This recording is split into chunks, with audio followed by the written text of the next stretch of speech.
Je suis né du sable, du vent et du temps.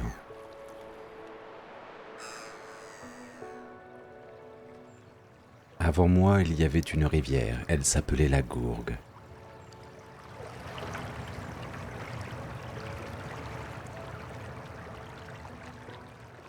Puis un jour, elle s'est arrêtée.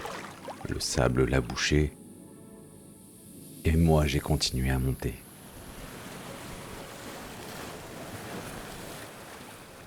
Lentement, un peu chaque hiver, chaque pluie, chaque débordement.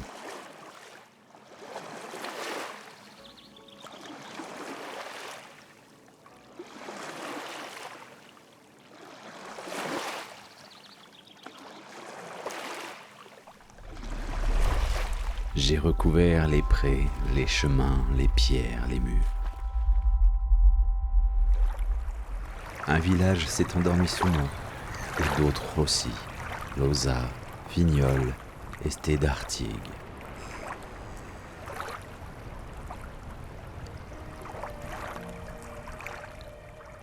Ils ont disparu de la carte, mais pas complètement, parce que je suis là, au-dessus, et je me souviens.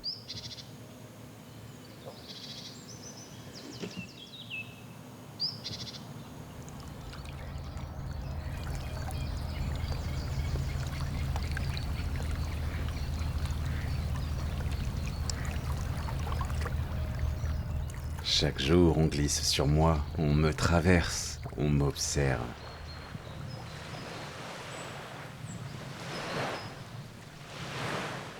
Mais on ne me regarde pas vraiment.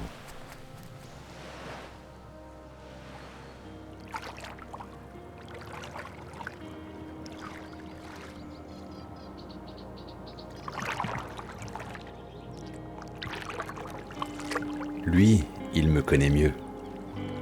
Il ne me parle pas, mais il m'écoute.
Ils viennent pour pêcher, pour nager ou juste pour regarder. Mais moi, je sais ce que je cache.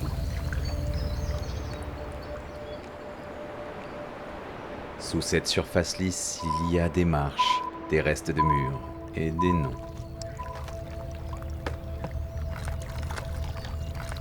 Très particulier dans ce lac, il y a un temple gallo-romain où on a les fondations et ça fait un habitat pour nos poissons. Mais pas que pour nos poissons, pour tout un écosystème.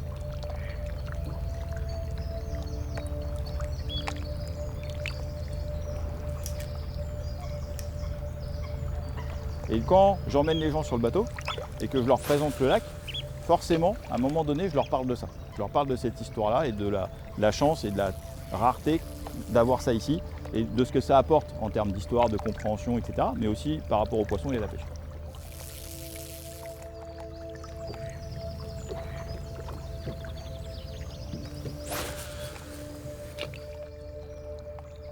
C'est le deuxième plus grand lac d'eau douce naturelle de France. L'espèce phare ici, ça va être la perche, parce qu'elles sont particulièrement grandes, avec une jolie robe, des poissons sains, parce que l'eau est belle, l'eau est de bonne qualité, on a un milieu qui est plutôt sain.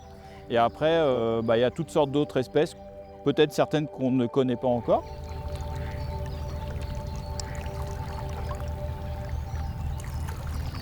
Au fur et à mesure des années, des semaines, des jours qui passent, ce lac dévoile certaines parties encore mystérieuses qui n'ont jamais été pêchées, par exemple, ou qui n'ont jamais été explorées. Il y a quelques années de ça, un voilier s'est dévoilé suite à une tempête où en fait elle était recouverte de sable et avec le vent, le sable est parti et le voilier est réapparu.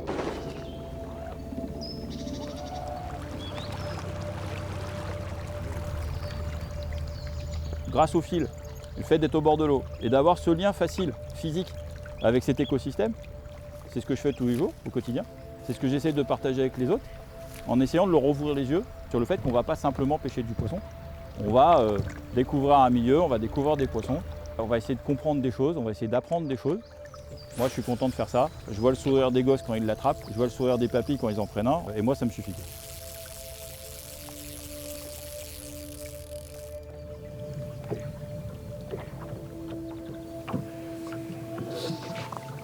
C'est un petit paradis, il faut savoir l'apprécier, et il est préservé, et il faut continuer de le préserver. La première chose que je dirais aux gens, c'est vous êtes dans un petit paradis aquatique, là. Savourez, observez, découvrez, écoutez, profitez-en, partagez-le, puis respectez-le, quoi.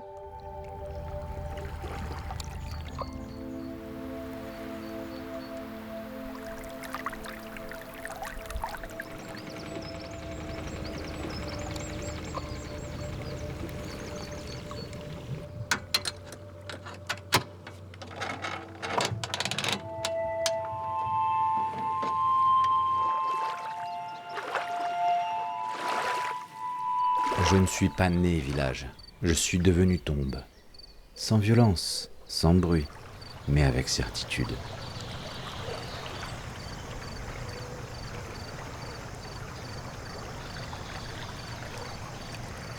On a creusé un peu, plongé parfois, et trouvé ce que j'ai laissé.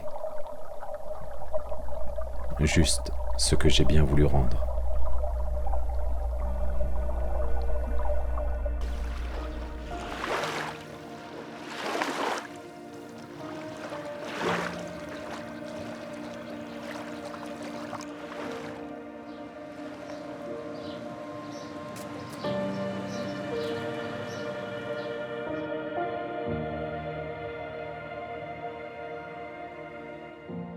Ils ont tout rangé dans une salle, protégé dans les verres, classé dans des vitrines.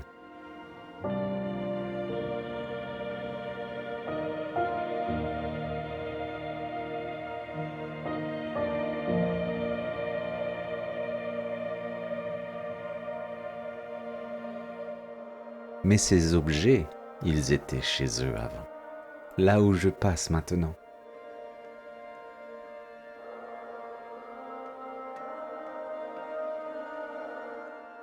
Dans l'état actuel de la connaissance, on a donc une histoire aux fouets qui s'étale sur plus de 2000 ans. On a tout un concentré d'histoire et des périodes qui se suivent chronologiquement sans discontinuité. Et ça, c'est exceptionnel.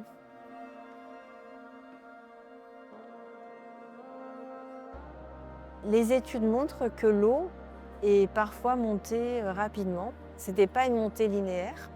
Et plus le lac se forme, plus les gens reculent et deviennent des terriens. Donc leur mode de vie ont dû changer.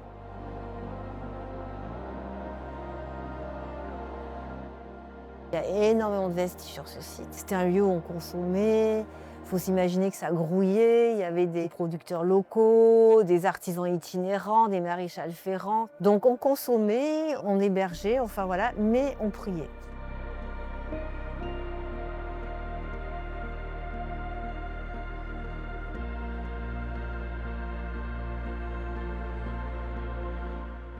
Découvrir tous les objets qui sont conservés par l'eau, c'est très dangereux. On va les mettre en péril. Ils ont été conservés pendant des milliers d'années, naturellement, et donc nous, on se doit quand même de faire en sorte que ça continue. Ces objets sont restés ignorés de tous jusqu'à il y a 50 ans, et ils ont été protégés, sauvegardés du prélèvement clandestin. Ils me trouvent ce site très apaisant. Ils me disent tous, mais c'est bizarre, à Sanguinet, il y a quelque chose. Et moi, intérieurement, je souris parce que je me dis, mais qui sait, si ça se trouve, cette histoire, ce passé, est chargé, quoi. Donc, est-ce que les gens le sentent? Quand je regarde le lac, je me dis que c'est un lac qui n'a pas livré tous ses secrets.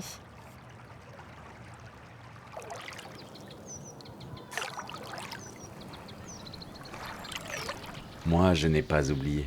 Je passe au-dessus chaque jour. Je veille sans bruit. Ce qu'on appelle passé, moi je l'ai encore sous moi.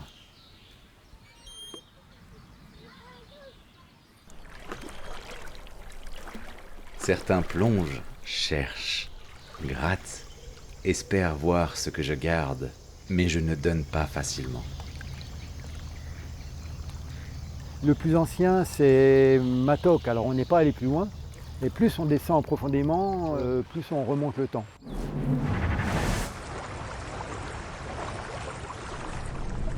Pour l'instant, on est à l'âge du bronze, 2000 ans avant Jésus-Christ. Donc on a trouvé des pirogues, des pieux, des fonds de cabane qui datent d'à peu près 2000 ans avant Jésus-Christ. Mis à part l'eau, les poissons et la végétation, il y a beaucoup de vestiges humains. C'est surtout ça qui nous intéresse. Chaque fois qu'on trouve une pirogue, c'est fantastique. On a trouvé des vases superbes. Chaque découverte en soi est un moment particulier qui engendre après une espèce d'enquête. On se dit pourquoi c'est là, comment c'est arrivé ici, qui c'est qui l'a amené, ça date de quand, etc.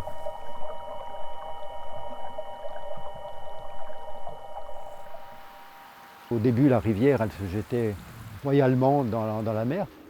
Et puis, petit à petit, les dunes se sont formées, le delta s'est rétréci. Et on pense que quand le delta s'est fermé, la rivière a dû bifurquer vers le sud. Ils pensent me lire, mais je suis fait de couches, de dépôts, de silence. Quand on est au fond, il est relativement calme. On n'a jamais des courants très forts. Il y a des endroits qui sont bizarres, qui posent question. Enfin, il y a plein d'endroits qui posent question. Ce qui est tombé en moi, je l'ai doucement effacé, mais pas complètement. Est-ce qu'on n'est pas en train de violer le lac? Peut-être, peut-être. Mais ça lui donne, j'en sais rien, ça c'est à l'appréciation de chacun, mais ça lui donne de la valeur à ce lac. Ce qu'il y a dans le lac, c'est un trésor. Enfin, je ne connais pas de lac en France qui possède autant de richesses que ce lac. On est un petit peu, bon j'exagère peut-être un petit peu, mais on est un petit peu les gardiens de ce trésor. J'ai appris à garder, à dissoudre ce qui bouge, à protéger ce qui reste.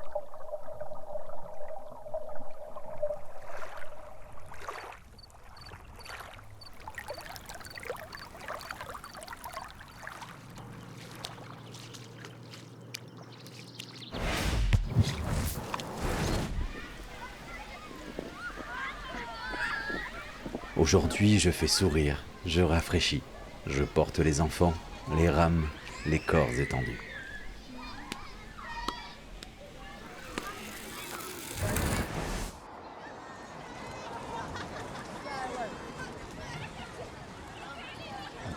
Des personnes s'amusent et jouent dans mon eau.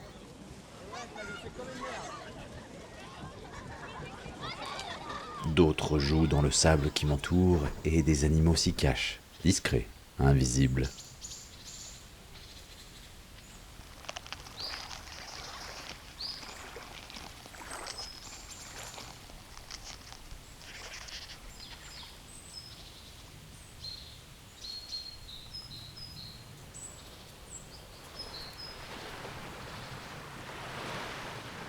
Les oiseaux me survolent, me choisissent pour se nourrir. J'abrite tant d'espèces, toutes essentielles, toutes liées.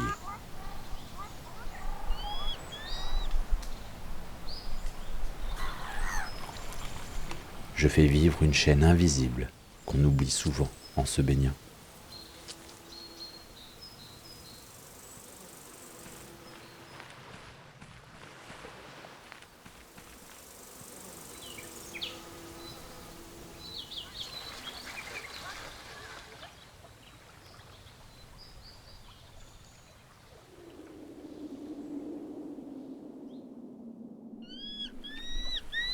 Ils avancent sur moi sans penser à ce qu'il y a en dessous.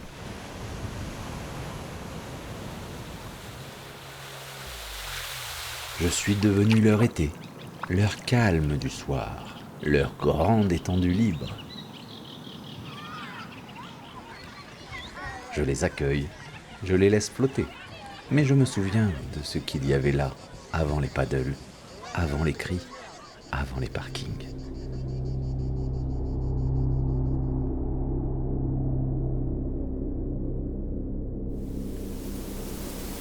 Je suis devenu normal, pratique, un décor de vacances, et pourtant, je reste habité.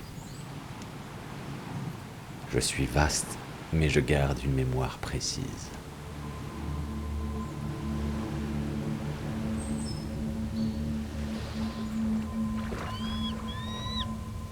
Je ne suis pas toujours calme. Je peux être vaste et brusque.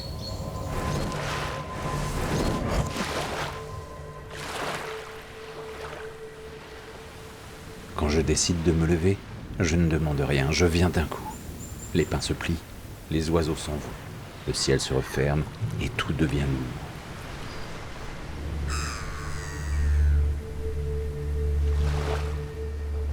Je ne frappe pas souvent, mais je sais encore le faire, et ceux qui vivent ici le savent.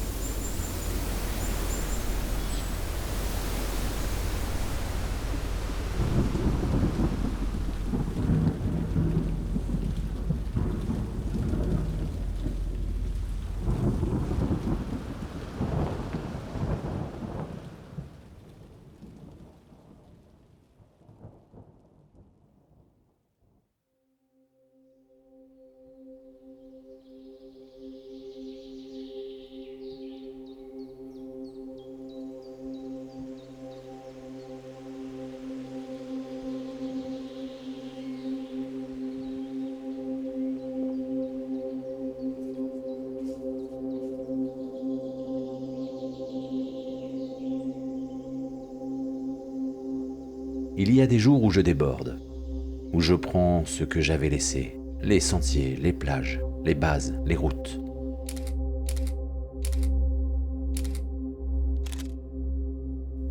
Je ne préviens pas, je reviens comme la première fois.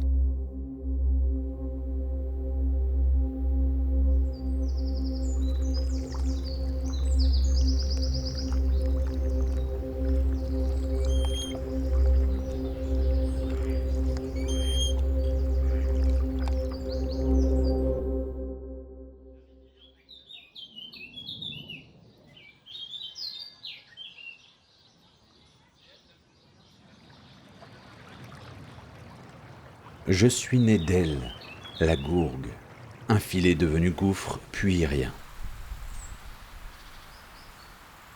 Aujourd'hui, elle est bouchée, c'est moi qui l'ai avalée. Mais parfois, elle me revient. Je la sens remonter en moi. Elle passe, elle pousse, et je monte.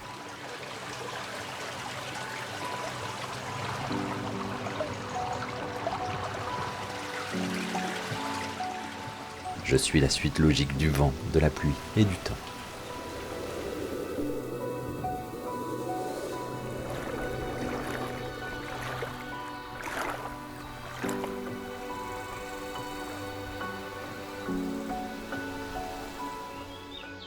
Je montre beaucoup, mais pas tout. Il y a des endroits où personne ne vient. Pas parce que c'est dangereux, mais parce que je l'ai décidé.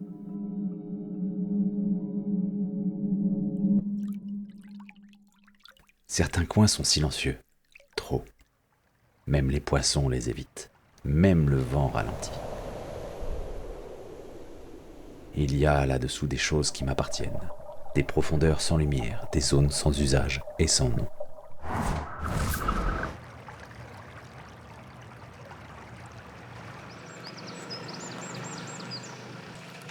On m'a bordé de routes, de bases, de structures militaires.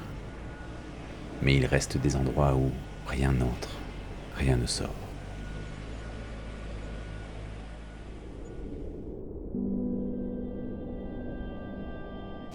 Je garde pour moi ce qu'ils n'ont pas su comprendre, ce qu'ils ont oublié sans savoir, ce qu'ils ont enterré avant même que j'arrive.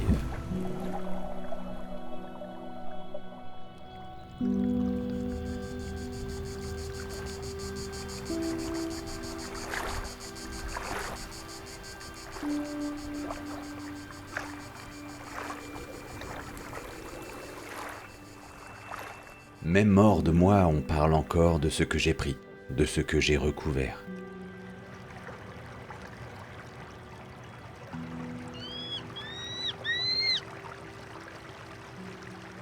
Ils montent des spectacles, des récits, des souvenirs qu'ils n'ont pas vécus mais qu'ils sentent encore vibrer.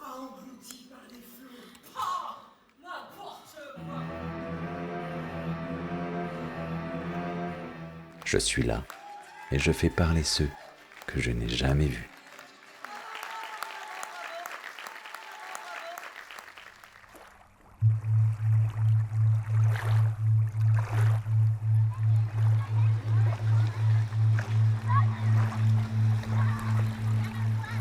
Ils disent que je cache.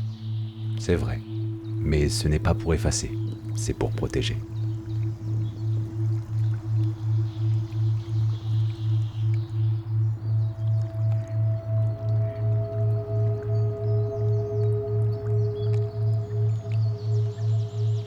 Ils repartent.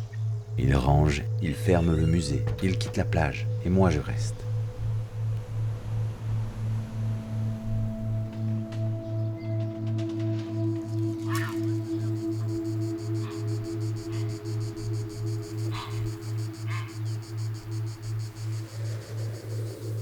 Je suis ni un souvenir, ni un simple décor. Je suis là, et je veille.